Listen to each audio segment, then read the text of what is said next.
This is going to sound like so much hate, and I swear it's not.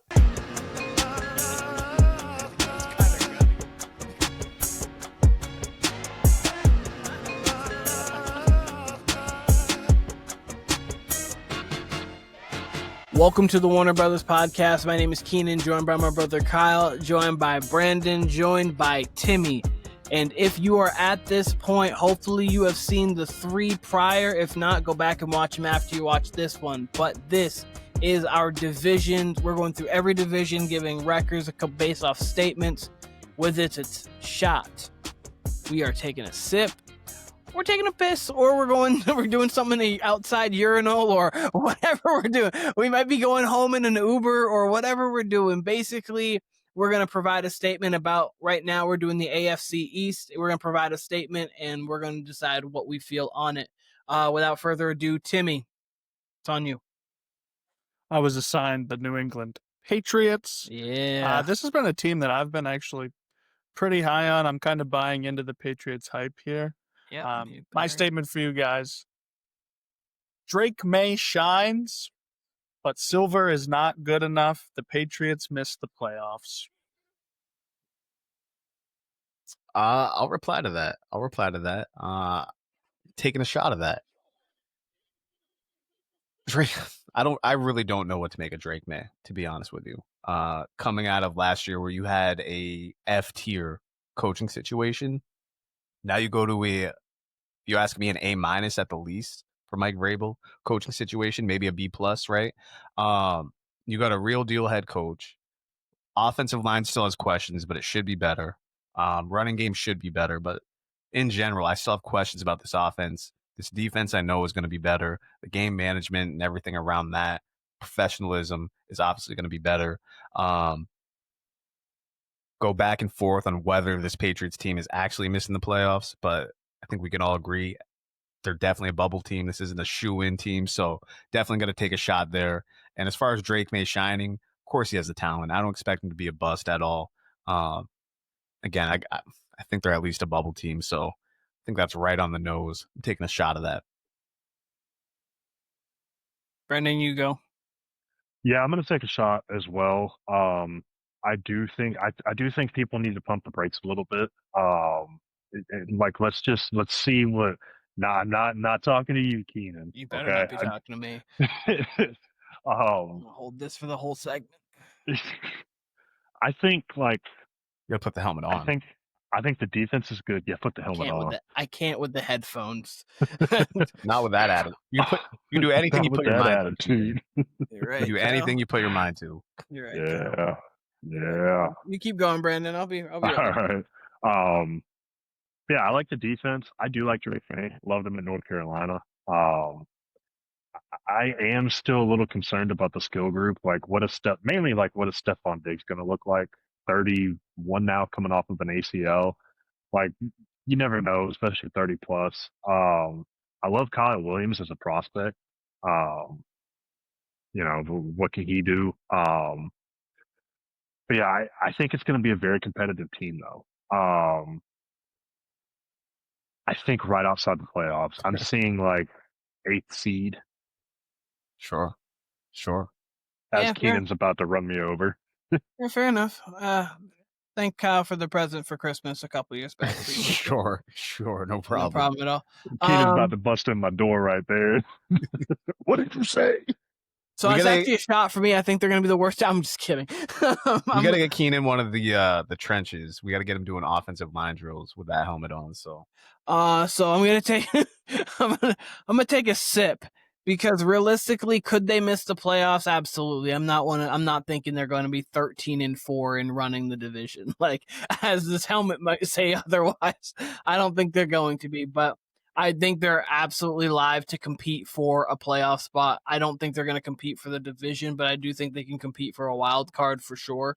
We'll get into what I think they're going to do record-wise a little later, but I'm taking a sip of this, not a shot, but I'm also not throwing it out the window they're a surefire playoff team, because they're clearly not. They're young, but I love the fact that Vrabel's there. I love their draft. One of the most excited I've been about a Patriots draft from top to bottom in a while, and their offense has some legitimate punch to it now, which it hasn't for the last few years. So I am taking a sip, but I'm happy with what I'm seeing in New England. People are going to be very confused when this is clipped up and Keenan's got a full helmet on. Yeah. Golly. I feel like Tua doesn't need to wear anything with this. Jeez, this thing is all there. This thing is all there. He's like, I'm chilling. We don't need to put a thing on this. Guardian Jap, guys. Have you put one of these things on? Keen, you want to give us your record, or we want to go back to Tim? How do we want to do this? You want to go ahead? Oh, I'm just gonna quickly talk while I'm wearing this, so then I can take this off. I have the Patriots 10-7, and there's a 7 seed in the playoffs. Okay. Oh, damn. He's bought in. 10-7 and the 7th seed in the playoffs. I think they sneak into that 7th spot, but going through their schedule, a lot of winnable games. They play the AFC South, or the NFC South rather. So they have the Saints, they have the Panthers, they have the Falcons, which is a winnable game, even though I think the Falcons are going to be decent. And then the Bucks obviously are going to be a tough opponent, but they have I think they may play the AFC, not the AFC West. I know they got the Raiders this year. I know they've got some of the other teams that are lower this year. I cannot remember what division they have. It might, and I don't think it's the South. It's the North. It's the North. Yeah. Yeah, it's the North. Yes, it is the North. Cincy. Yeah, so I mean, Pittsburgh's a winnable game. It's going to be tough, but they have the Browns as well. That's definitely a winnable game. We'll see how they beat the Bengals last year. Maybe they could do it again this year, obviously. And then the Ravens are there too. So I got them 10-7. Easily could be a 7-10 team. I have them on the high of where I think they could be. I think at max they could be 11-6, and that'd be a stretch. But like if everything went perfect, 11, but like 10-7 to me is like their true, like if you're picking them ceiling. Damn. All right, as the other resident Pats fan on this podcast, I will go next. I actually have the Pats at 8-9. Would make the case for 7-10, but I bumped them one more win, given that they're my team. Look, Brandon mentioned Stephon Diggs. The amount I've heard, like people expecting Stephon Diggs to be like a part of this offense is concerning. It's the year 2025. He wasn't good on the Bills 2 years ago, and I told y'all I thought he was cooked then. Like, I definitely liked him as the number 3 option for a Houston Texans team. Now he's coming off a torn ACL, going to a Pats team who we really don't know what that offense is going to look like. I don't know. I think the vibes are good. I don't know if you all saw the clip of Mike Vrabel get into a scrum at practice, like just voluntarily get in the middle, like twice. Twice? I didn't even see that. Twice. He's sick in the head. That's exactly what I want from my football coach. I'm all in on this team next year. But this year, I don't know. I'd have to see it. Keenan is correct. They have an easy schedule. In fact, a favorable schedule with how the games are lined up, honestly. Like, if they do get off to a hot start, sure, it could be a playoff team. I actually think they're going to be a better team the second half of the season than they are the first half of the season. I think there's too many moving parts. But next year we can talk as far as playoffs go. Fair. Yeah, I'm gonna go with I'm with Kyle on this one. I'm gonna go 8-9. The schedule does have easy spots. I mean, you open up with Vegas, Miami, and Pittsburgh and Carolina. Then you've got New Orleans, Tennessee, Cleveland. Then you've got the Jets, followed by the Bengals, and then the Giants. So there's a lot of winnable games there. I think 8-9 is a big step up. I mean, that's a huge step up. I understand that I have them at 10-7. Even if they look like a competent 7-10, I'm happy as a Pats. Because that means we're taking steps in the right direction. Drake May is looking good. Mike Vrabel's starting to right the ship. So, like, I have them 10-7, but 7-10, and they're looking competent in all these games, and maybe they get an upset win over, like, maybe they upset Baltimore or something like that, like, late in the season. And you're like, oh, my gosh, like, I'm happy with it. I see a good defense. I see a very methodical offense. Yes. I think if you're going to have fireworks, it's going to come from Travion Henderson, and maybe Kyle Williams if he can produce what we all think he can. I'm assuming we're all on the same page about him. I think I see them being in a lot of like 20-17 games, like stuff like that. Like if they're not getting blown, I don't see them getting blown out either, because I think it's going to be a technically sound team. because Mike Vrabel's that kind of coach. But yeah, 8-9, I could see 10-7. Like with that schedule, and if Drake May really does take a huge step forward, then yeah, 10-7 is definitely on the table too. I am in lockstep with both of them. I'm at 8-9 as well. I think this is a much improved team. Vrabel's going to come in and make it a very clear game script. We're going to play it slow. We're not going to be a big flashy offense, but we're going to play good defense and try to win some good games. So 8-9, right outside of the playoffs. I'm agreeing with Kyle here. Next year, this could be it. If they have a pick where they can get like a stud wide receiver in the first round next year, I think I'd be all in on the Patriots at that point. That, or if they're able to trade for one, if they have the opportunity to go get another guy, that would be too. But yeah, no, I definitely see all of your guys' points. So I don't think 8-9 is crazy. I'm not like there's no way they're not winning double digit games. Are you kidding? Serious? Are you serious? Are you serious? I'm getting my instant Dick Vitale. Up and away, it's the elevator man. I love him. Sorry. Kyle, it's your turn next. My bad. The allocated 15 seconds where Keenan does his impression, like just slightly too long. Dick Vitale. Podcast.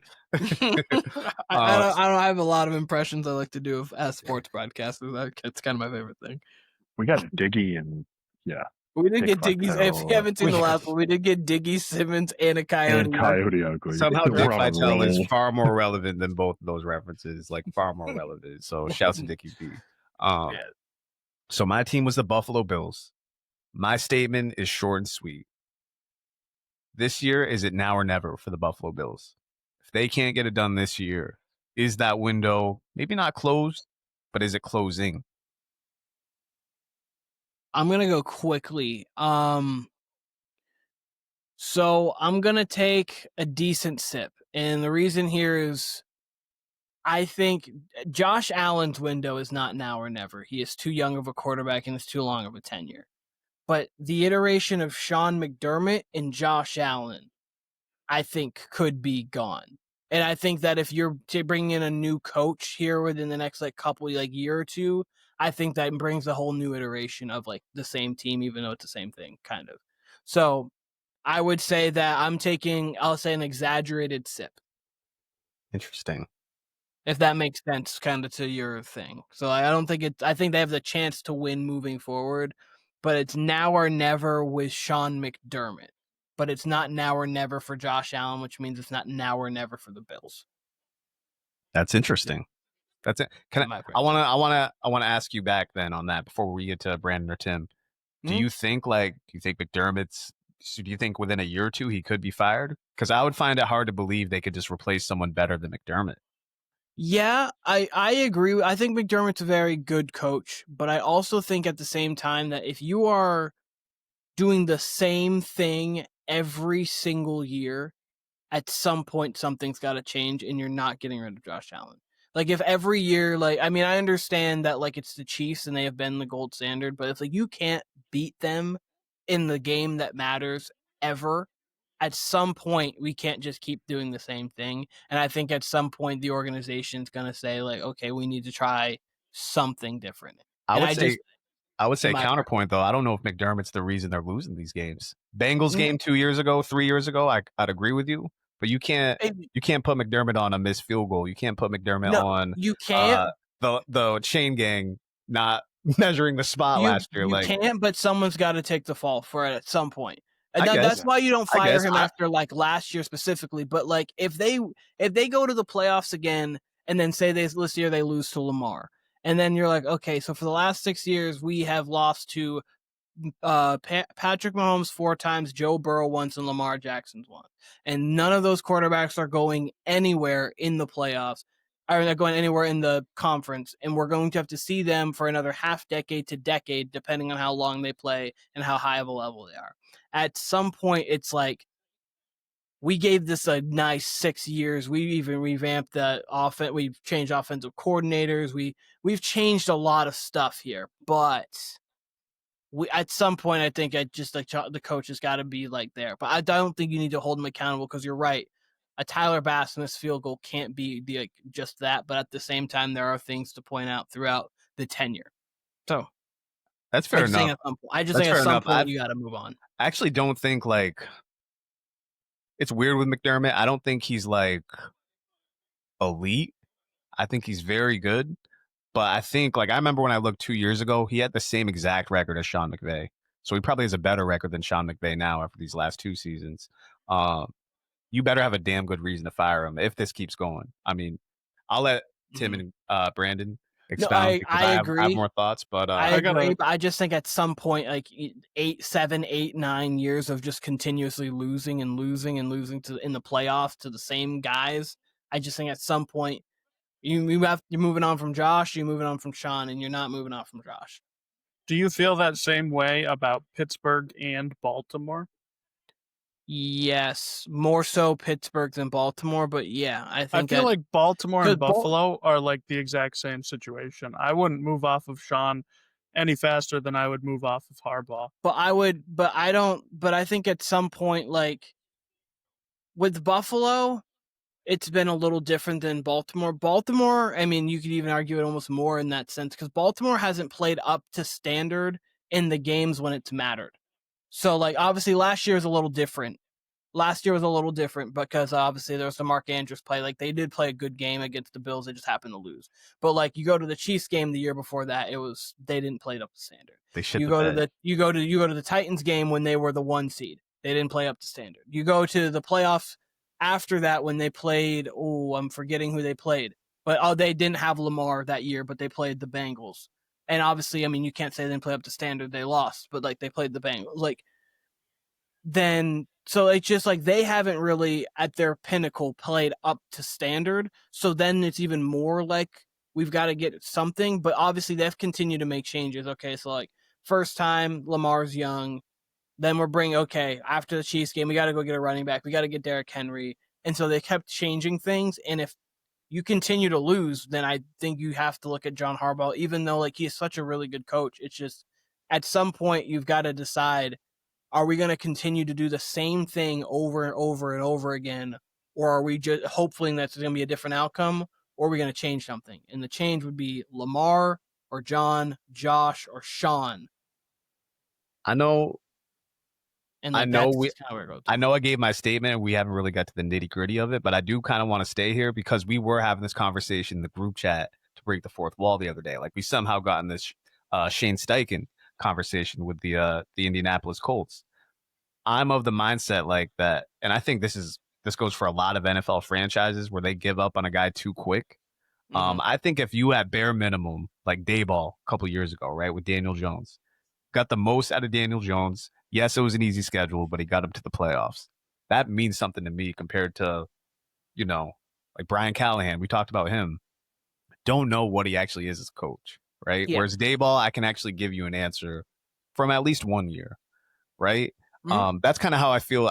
Tim kind of said it. Like with McDermott, I feel like you earn your keep after winning that much. If you're winning 11, 12, 13 games, even if you have your warts, which I almost think McDermott's like, he's so regular, he almost doesn't show off his warts enough. Like he has some game management issues, but not really like doesn't hurt you that much, right? So the defense has been like he's a defensive guy, but the defense has been kind of what's lost him games in the playoffs, and the defense is going to be trouble this year too. That's kind of where it gets to because like every year it seems like the Bills during the regular season are like one of the top fantasy defenses. They have a top 10 defense scoring wise. And then in the playoffs, you go through all their losses and Josh's losses. It's been 27 points or more in like every loss of his. And like, that's super tough to overcome. Like if you were just to remove like the record and look at Josh is one of like the 5 or 6 best postseason quarterbacks, like of all time, honestly.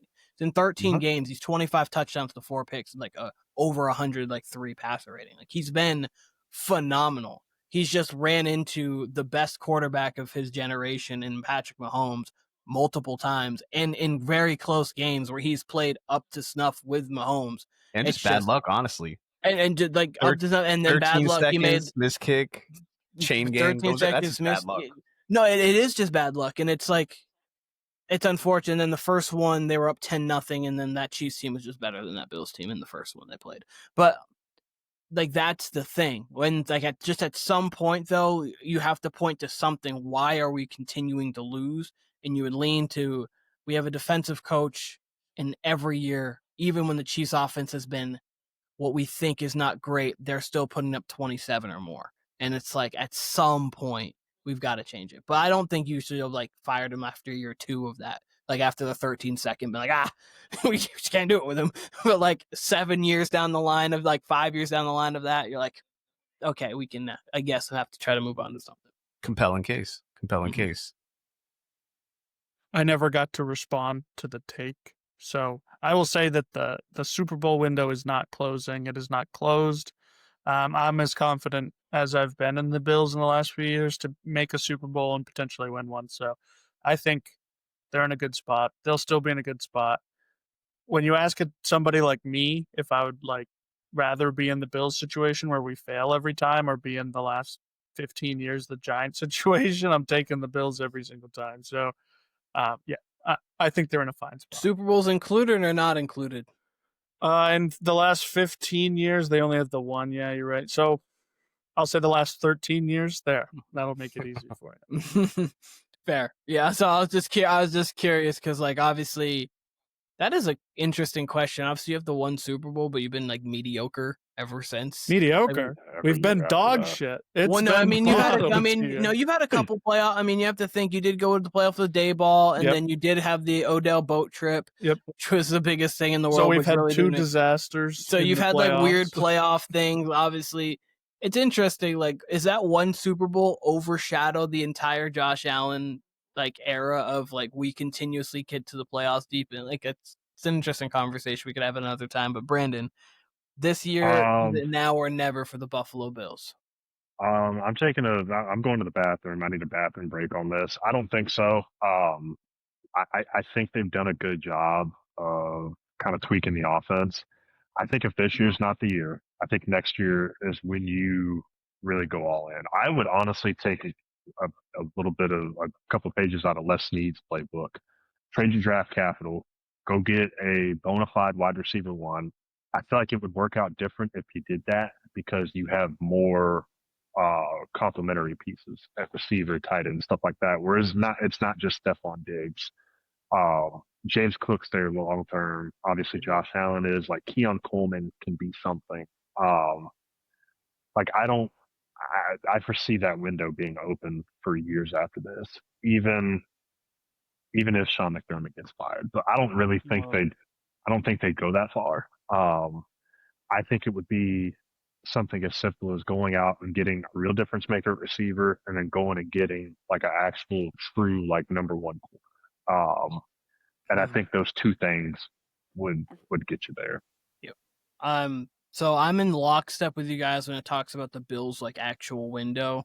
I'm the SIP because obviously if we're talking just the pairing of McDermott and Allen, I think there's a chance that could be broken up within the next couple of years, depending. So this year kind of is a very important one, especially if for some reason this year they went like 10-7 and got bounced in the first round. Like I think then you start to like wind the clock. Like, well, what are we doing here? Like we're now just kind of moving backwards. But Kyle, you give your record on the Bills and talk about them a little bit, and then we'll kind of go from there. I like this conversation. Sure. Yeah, no, I'm going to take a sip of my own statement, but with valid reasons, okay?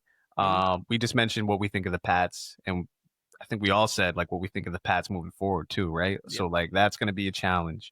We haven't seen anything of Aaron Glenn yet, but I'm of the belief that he'll at least be like fundamentally sound for the Jets. Yeah. Like I already have an idea of what they're going to look like with Justin Fields at the QB, with that defense. We know they're going to run the ball. So like they could be a tough out this year, right? Possibly moving forward, depending on who the quarterback is. Miami, we just don't know, right? They could be competitive this year if Tua's healthy. So that could give you problems if you're Josh Allen and the Bills. Honestly, though, my main reason for this, aside from all that, they're getting a dome next year.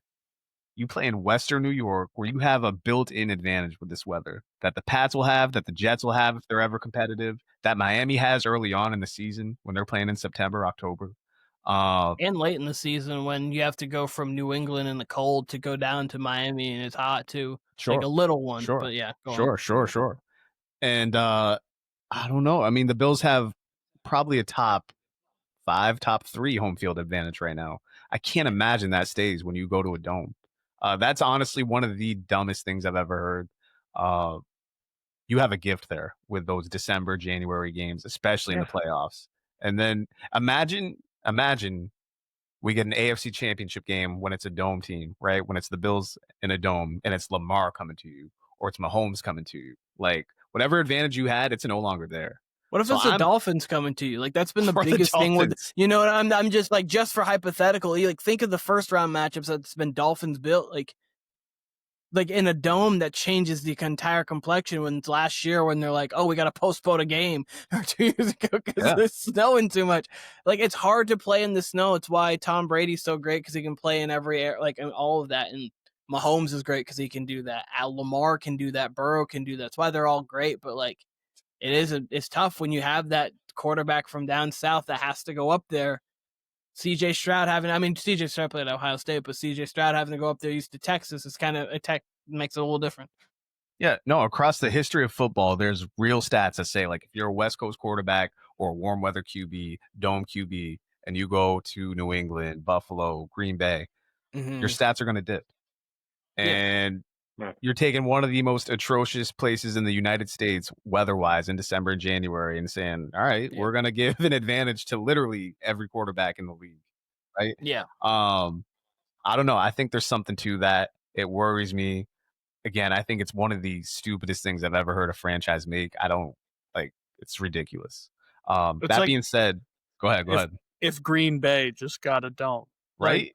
Like, that wouldn't happen. Like, the whole city would burn the place to the ground right as it finishes building. So straight up. Or if New England got a dome, Kyle, really?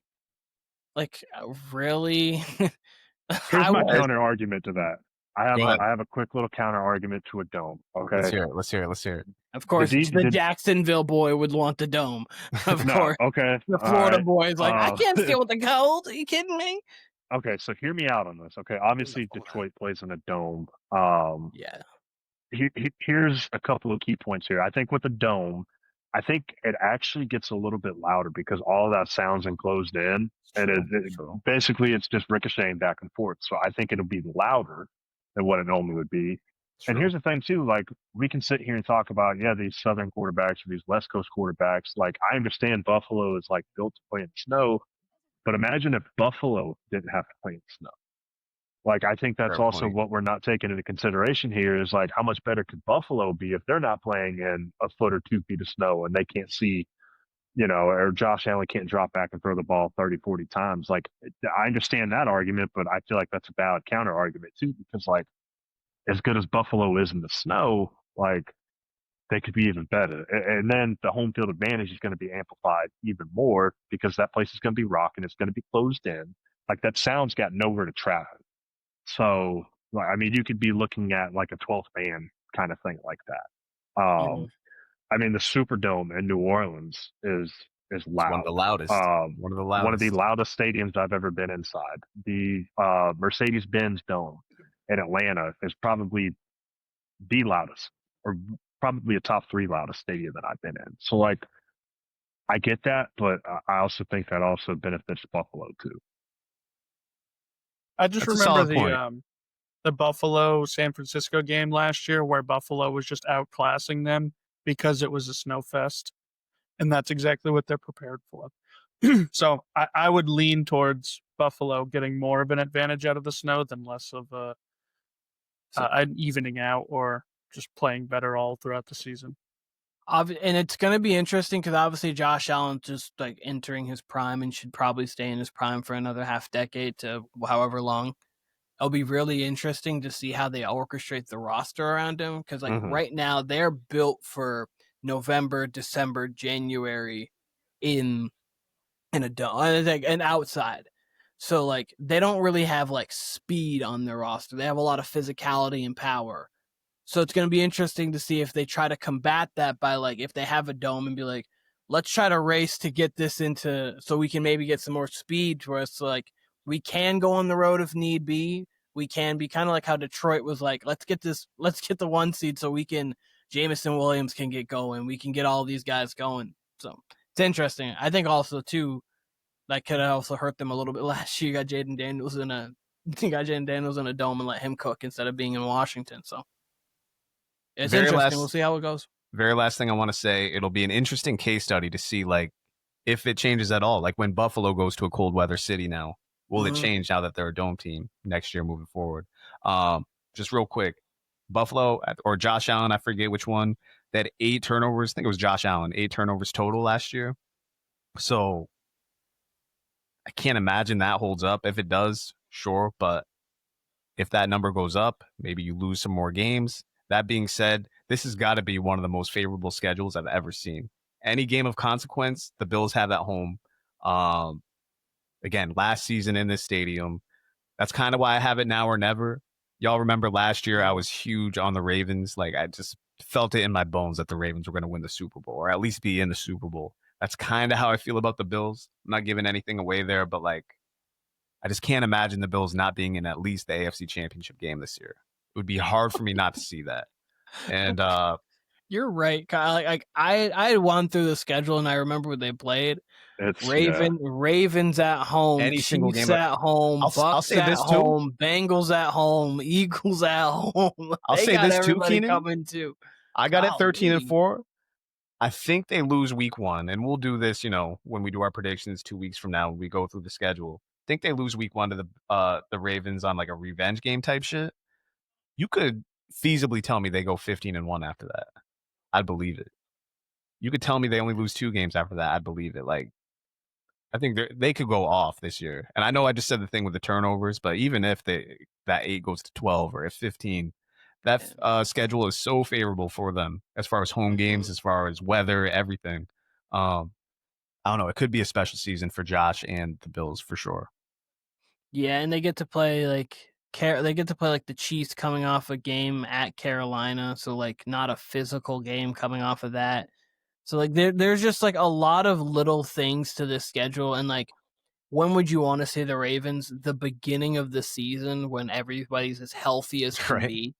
Like week 1 or week 12 when you want to see them. Right? Yeah, like you want to see the Ravens as early as possible, or in a situation where like they're coming off maybe a tough game. Like so, yeah, no, it's interesting. Timmy, you go, then Brandon, and I'll close it off. I think the team's going to be very good this year. I think similar to the last few years, they're going to win a lot of these games against tough teams, especially with them being at home. I don't know how that's going to hold up in the playoffs, but I have them at 14-3. Very good team. But I think their losses will come against some of these juggernauts like Baltimore. Yep. So I am also in agreement with Tim on this. I have them at 14-3. I love the supporting cast this year that Josh Allen has. I think it's probably one of the deepest that Buffalo's ever had. I understand they don't have a top tier guy like Stephon Diggs, but they can legit go 5-6 deep at receiver. They've got 3 running backs that all can play, that all offer you different skill sets. I love their tight ends, love the offensive line. I think the defense is going to be better too. Joey Bosa. Yeah, Joey Bosa, like in place of Von Miller. Von Miller really didn't do too much. I think the biggest thing is going to be health on the defense. I feel like the last 2 years, the defense really hasn't been super healthy when it's mattered the most. Hopefully they get some good injury luck this year.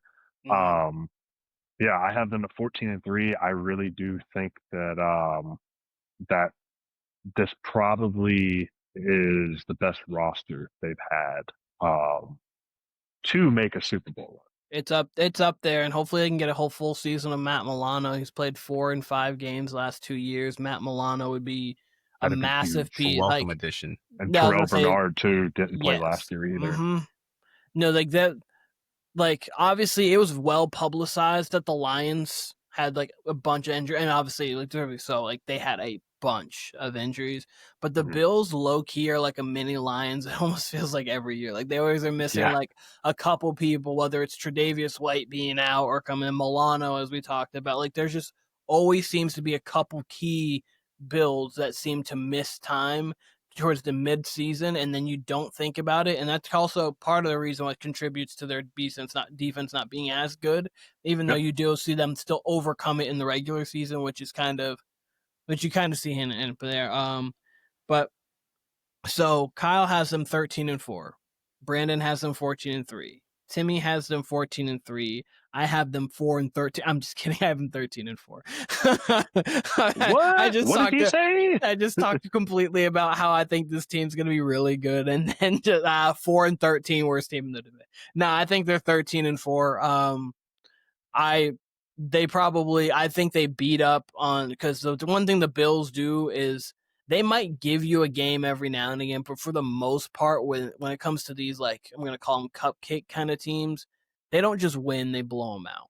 Like, and they that's the thing. Like, sometimes the Ravens will kind of play around with their food a little bit, and like will let a Raiders team kind of stick with them for the game, and they're like in close games. Typically with the Bills, it's like, yeah, we're gonna just get this team up out of here real quick. Like, we're just gonna get this team out of here. Josh is gonna have a field day. And I see that happening a decent amount this year, and then in the big games, they're prepared for them all. So I got the Bills 13-4. I think everybody in this is in lockstep that they are one of the probably 5 favorites for Super Bowls to get to the Super Bowl. We'll just say 5, just so it's not like a definitive kind of thing. I think we're one of the 5. But these other 2 teams here, I think are the 2 least interesting-ish teams. We'll go with another. I disagree. To me, well, for how I'm feeling about these teams, they're not as interesting to me. I think one team could just be drama, or not drama, but just be like kind of like NFL sports drama. And we'll go to East Rutherford before we head down to Miami.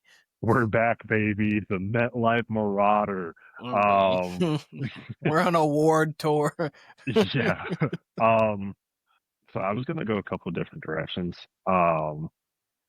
I have I'm gonna give you like a little 2-piece here, like, because I think both of them are like pretty good. The Jets they finished the season with a top 5 draft pick. Breece Hall also gets traded. Ooh.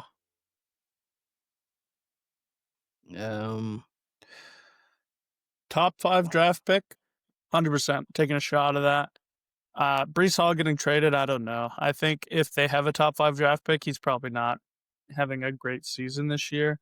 We might see a lot of Braylon Allen, and then at that point, you're probably getting like a 5th or a 6th rounder for him. Like, I get it, he was a 2nd rounder and he had that incredible season, but running backs just don't really ever get trade capital. And if he has a bad season, it's just going to be a late pick. So I don't think he necessarily gets traded, but I could definitely see the top 5 thing. So I'll take, I guess, a sip. I'll be right in between a shot and a piss. Kyle, let you go and then I'll finish it off. Okay, for the Breece Hall, is he getting traded this season or in the offseason? What are we talking?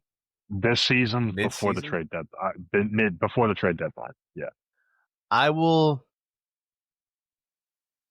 take a sip. I don't necessarily believe it, but I'll take a sip of the trade just because I think he'll be a part of the identity. Him and Braylon Allen, obviously. Almost said Braylon Edwards. As far as a top 5 pick, definitely taking a shot of that. I actually wanted to get the Jets to like 7 wins because I actually like their roster a lot. I really do. I even kind of like Fields in this offense as far as like him running the ball a lot, not asking them to do a lot. But their schedule's incredibly tough. Like, they've got an unfair schedule for being a last place team last year. So I think I got him at 6 along with the Giants. I might have him at 5. Let me check. I think I got him at 6 and 11 out of respect. I think Aaron Glenn's going to be good for them. They seem to love going back to these defensive coaches for whatever reason. I actually got them at 5 and 12. So 5 and 12 for the Jets.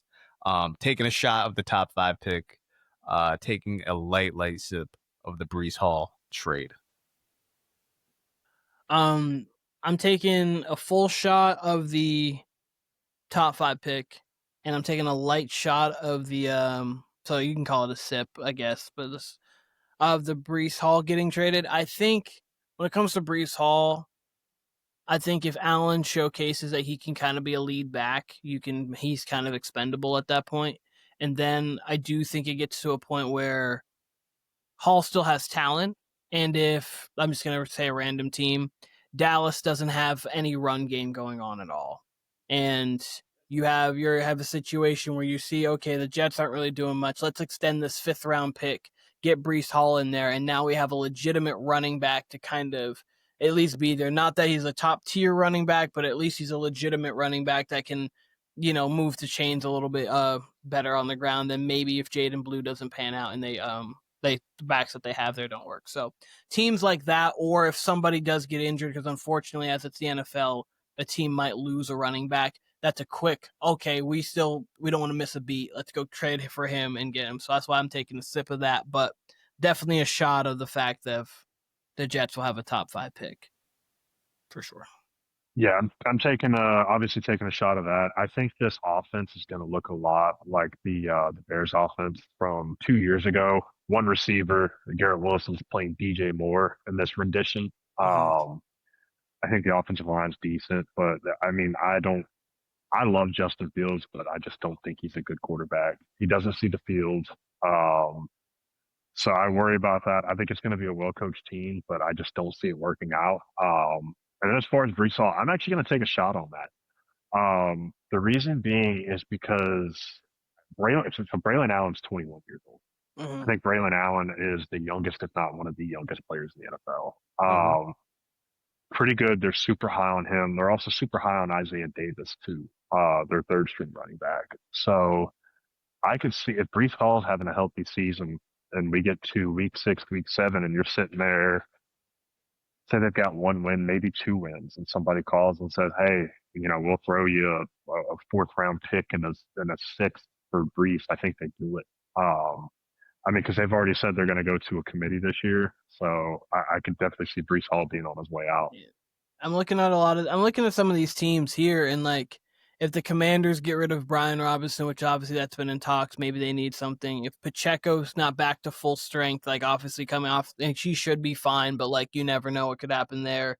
Steelers being another one. If Caleb Johnson's not, it doesn't like really pop in Jalen Warren. Like there's some teams out here that you're looking at running back, and you're like, you could add that, or maybe even the Texans if Joe Mixon isn't like actually progressing the way they thought, and it's like, okay, so we got like a battered and beaten Nick Chubb. We still are trying to obviously push for the playoffs. Let's just go get Breece Hall, kind of get this in there. So I think it's interesting, and I also think it's a pick that like could move and could also like move the needle a little bit for some teams. But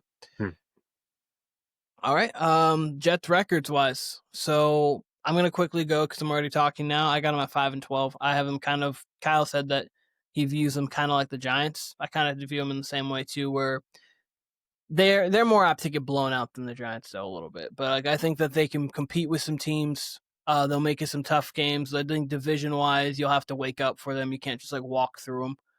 But overall, and I think with Aaron Glenn, they'll have a nice defensive identity there. And I think I got them 5-12, roughly competing for a top 5 pick for sure. I have them at 4-13, so I'm really not far off. I think this will be a top 5 pick team next year, and they'll probably be in on a quarterback next year for them. The defense could be good. Like, it could be really, really good. I think it has a little bit less potential than the Giants defense, but Aaron Glenn is the real deal when it comes to a coach. So I think he could get the most out of this team. Yeah, I have them at 5-12 as well too. Again, well coached probably. I think they'll be a good defense. With that schedule, I just don't foresee them winning too many games. If they won anything more than 5, I'd be extremely surprised.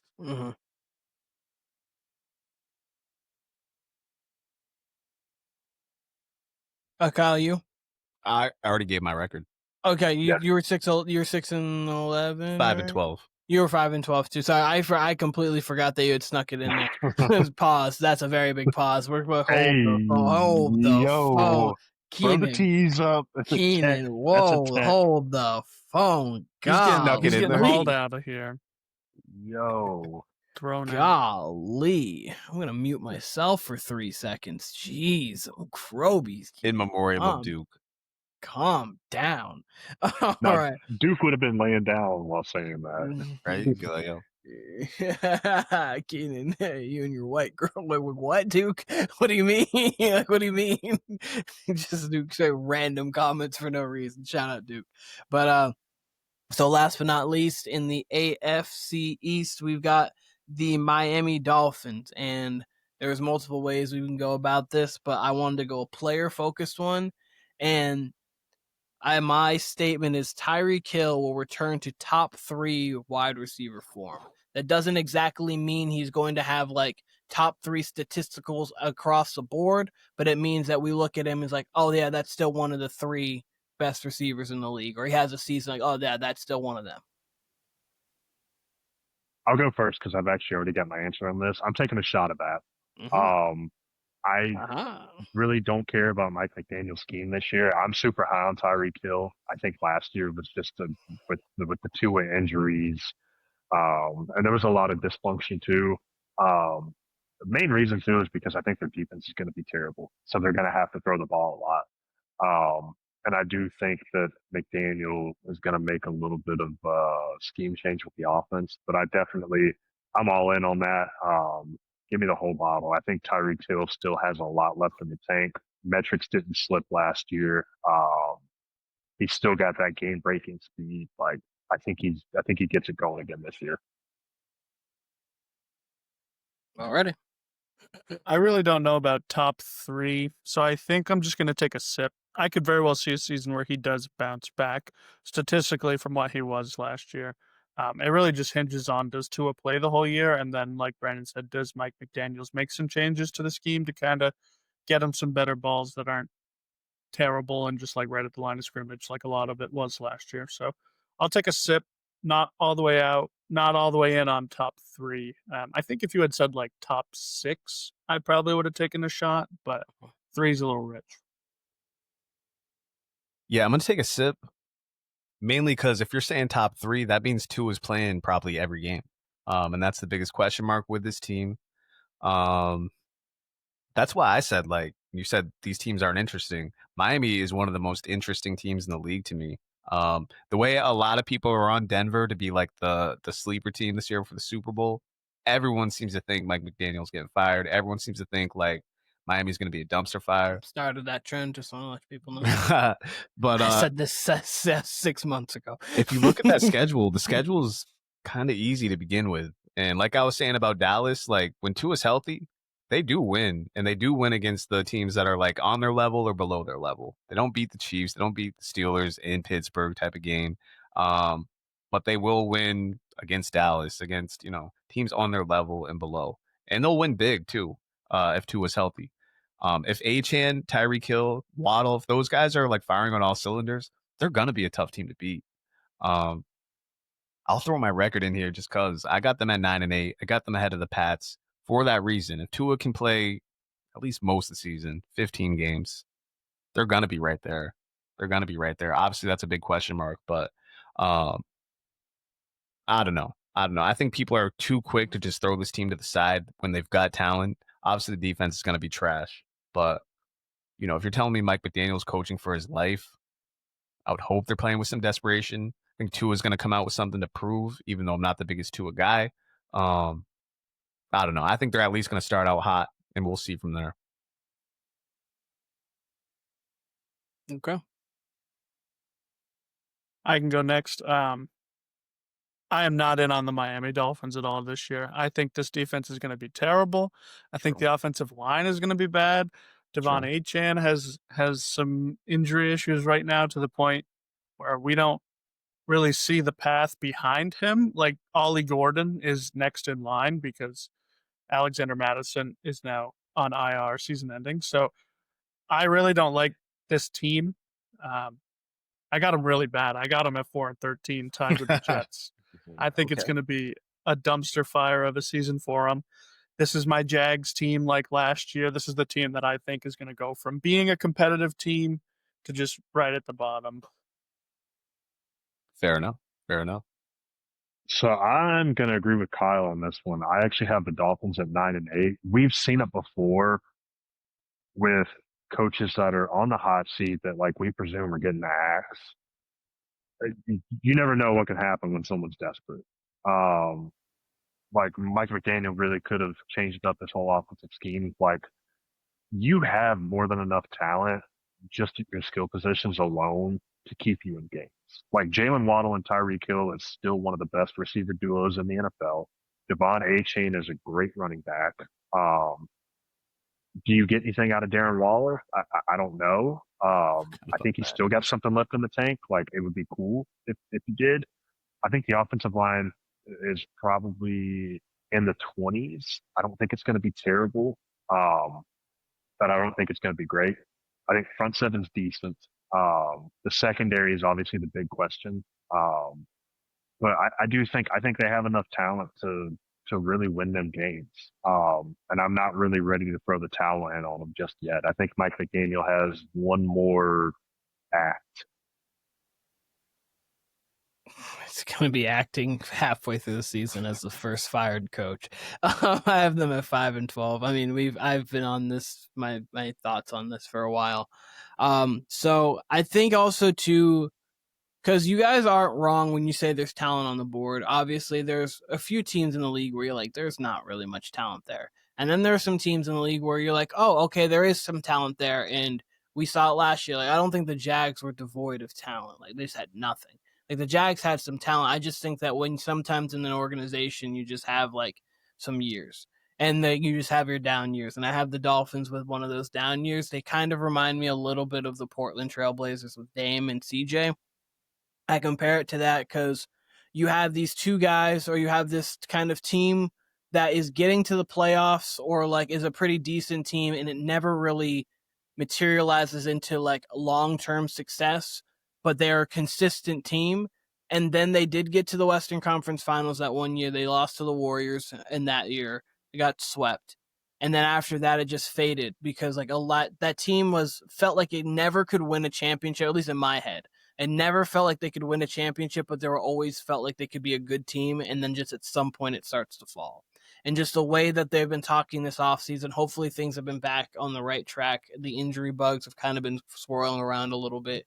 I just feel like this is kind of where you start to fall to then try to pick your way back up into a new iteration.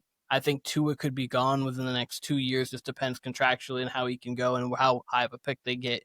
And then Tyreek Hill could be gone in a couple years, and then you start building that thing.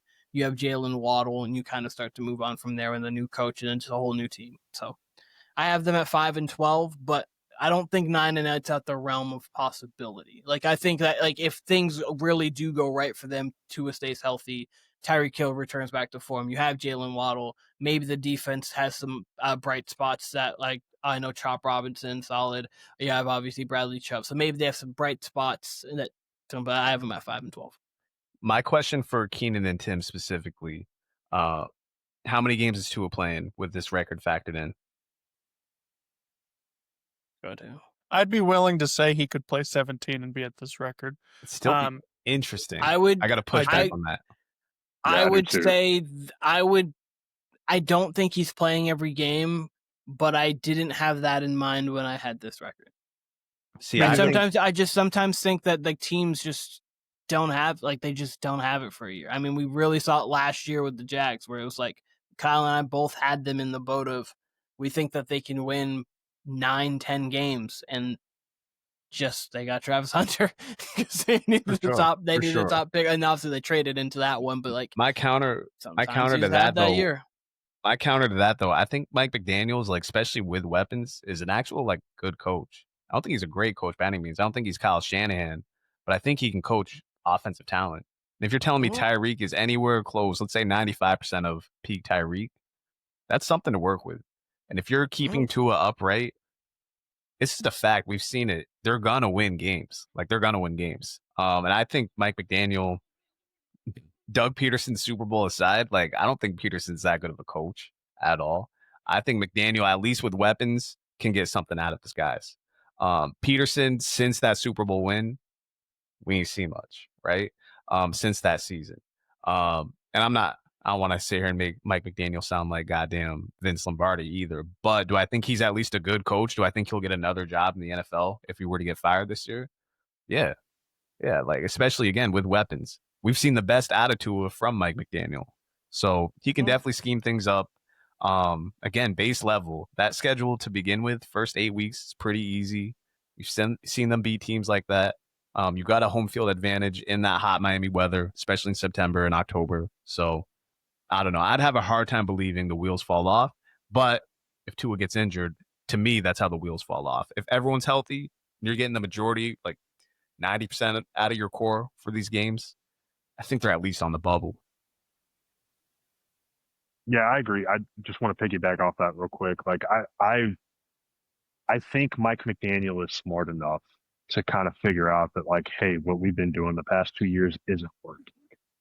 I think he's smart enough to where he can realize that, hey, teams are playing cover 4, they're playing cover 2. Like, I need to come up with something else that's going to rejuvenate this offense and really get it going again. Because I think it's as simple as that. I really do think it's just whether you want to call it minor, major, whatever, a scheme tweak. I really do, to get the offense rolling. Obviously, the health depends too. Like, if you get a full season out of Tua, Tyreek, and Waddle with reinvented West Coast scheme or whatever, like I do think that, like, that will keep you in games. It'll be hard not to get 7 wins out of that, like what you just said. Yeah, like I especially with Tyreek and Waddle. Like I think they're good enough to do that. With A-Chain too. Like I think for them to go 5-12, like I think Tua has to be out majority of the year. I think Tyreek just has to go full Antonio Brown CTE mode.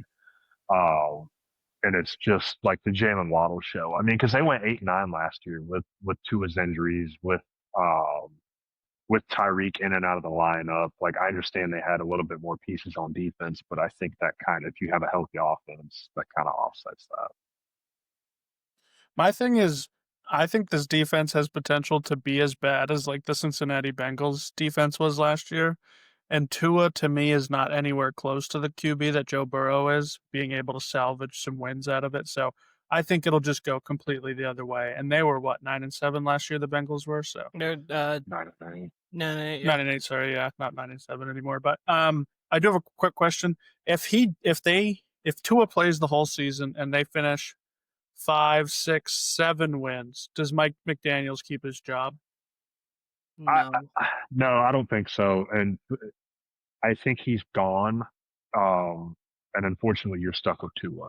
You can't do anything with that contract either. So at that point, if you do go 5-12, if everyone's healthy, then yeah, I think that's Mike McDaniel, GM. Like, I think it's everybody from head to toe.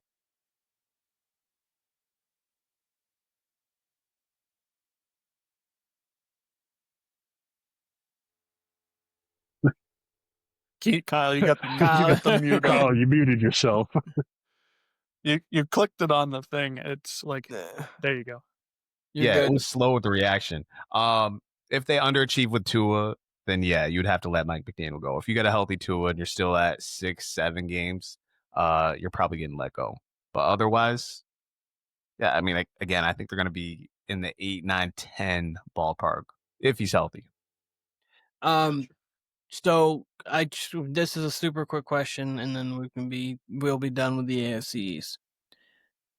If you gave Kyle Shanahan, Sean McVay, Matt LaFleur, Kevin O'Connell this exact team, do you guys feel like they would be an above 500 team? Yeah. Timmy, do you? Yeah, 100%. I think it wouldn't be like a high double-digit team, but I would probably put it at like 11 at the And most. I could see 10-7. 10-7. Anywhere from a comfortable 8-9 to 11-6. Yeah, roughly that's within where I that have round. them for sure. Like, and I know you guys have those- them at 9. You have them at 9 and 8. Like, I'm bringing up them for the fact of Mike McDaniel was always talked about like he is those guys, but I don't think he is those. See, guys. I don't think he is. I don't think he is I at think all. I think people think he's a great offensive. I feel like people think he's a great offensive mind, but I don't think people put him in the Shanahan, LaFleur class as far as like get the most out of your guys. I think I meant like offensive mind, and so I bring that up specifically, and I bring that up specifically to bring up the fact that like all of those guys we've seen devoid of a starting quarterback, and all of them we've seen take other people and make them successful. And Sure. McDaniels is literally not, like, just hasn't done that. Like, so Sure. that's more so. I mean, he's not like this full coach, but the offensive genius is what he was supposed to be on that level. And that's especially what we thought when you were putting up 70 against the Broncos. I think he's But, close like- to that, though. I think scheme-wise, like, he definitely can, like, draw up great plays. Mhm. See, like, Yeah, I think without talent, sure, but I mean that's a lot of coaches. I think when you say that, I think a lot of people would tell you, or certain people, I can't say a lot of people, but there's definitely people in the camp that Kyle Shanahan's overrated, or Kyle Shanahan can't win the big one. Like, Kyle Shanahan's probably a special coach, whereas Mike McDaniels, I think, is a special offensive coach, probably, but with talent. Like, yeah, he can't get the most out of his QBs the way Kyle Shanahan can, but in general, I think Mike McDaniel's better than an offensive coordinator. I think he can be a head coach. He's still young. I just don't think he's Kyle Shanahan or LaFleur in that case, as far as a full head coach. But offensively, we've seen him do special things. We've seen it. See, I guess like that stretch of time kind of sticks with me in my head where I'm thinking like I've seen CJ Beathard do work with Kyle Shanahan. I've seen Nick Mullins. Nick Mullins. I Dope. watched Malik Willis look dope last year with Matt LaFleur. He turned Sam Darnold literally just won 14 games with the Vikings, and none of us have the Seahawks even winning 7 games next year, or like more than 7 games next year, because we all don't feel like Darnold's going to replicate that. And then obviously we've seen Sean McVay work without Matthew Stafford even like prior before. So it's just when you're in those conversations with those like top offensive kind of geniuses in the league, and he doesn't have the ability to seem like he seems almost like Tua or Jared Goff, where if everything is there, he can scheme it up perfectly, but when it's tough, he can't do it as well. That's kind of there. But, Counterpoint, That's I'll- a valid argument. It's a valid argument, but I would also say didn't he kind of go toe to toe with the Bills with Skylar Thompson in that playoff game? He did Like, it was a that. I was close gonna say game. that was. I will give him that playoff game. That was Because I think people just. I just think people are kind of fickle with Mike McDaniel. And I think we see this year to year with the NFL where people will like pick a coach. And this happens especially like in the NBA, but in the NFL, I think absolutely. ESPN, they'll like pick a coach. And then it's like this year it's Mike McDaniel. When it's like, Yeah. I think a lot of teams would take him. You know what I mean? Like, I don't think he's a bad coach at all. I Fair don't if you think he's wanna a say- bad coach, and I also sometimes just think sometimes it's like your time's just done, like in Sure. a certain area. Like I just that's just kind of my belief. Where like unless you're doing Bill Belichick things, where like you're consistently doing that, Greg Popovich things, like for crossing sports, like where those guys are just they're done when they pretty much say they're done, or when you're really bad and you're kind of butting heads with Robert Kraft. So I'm not really bad, but you know what I mean in that sense. But for a lot of like in the NFL, a lot of the times like, you can kind of just get to a point where even though you're good, it's like Ron Rivera, I think, is a good coach and deserves multiple chances. But like it's Carolina at just one point it just got to being a little too much. Kind of Mhm. But well, this was really good, guys. I very much enjoyed this AFC East conversation. We had some good dialogue off of just the records itself. I loved the Bills conversation. That Miami Dolphins conversation's interesting. I wore a Patriots helmet on camera, so that was really cool too. It was nice to feel like a player.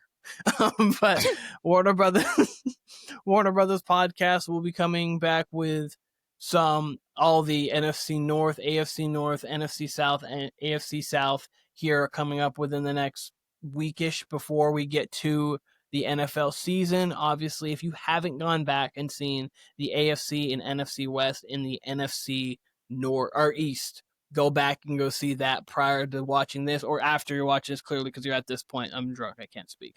But Warner Brothas Podcast, Kyle, Brandon, Timmy, myself, Keenan here. We appreciate all of you guys and hopefully be seeing you guys again very soon.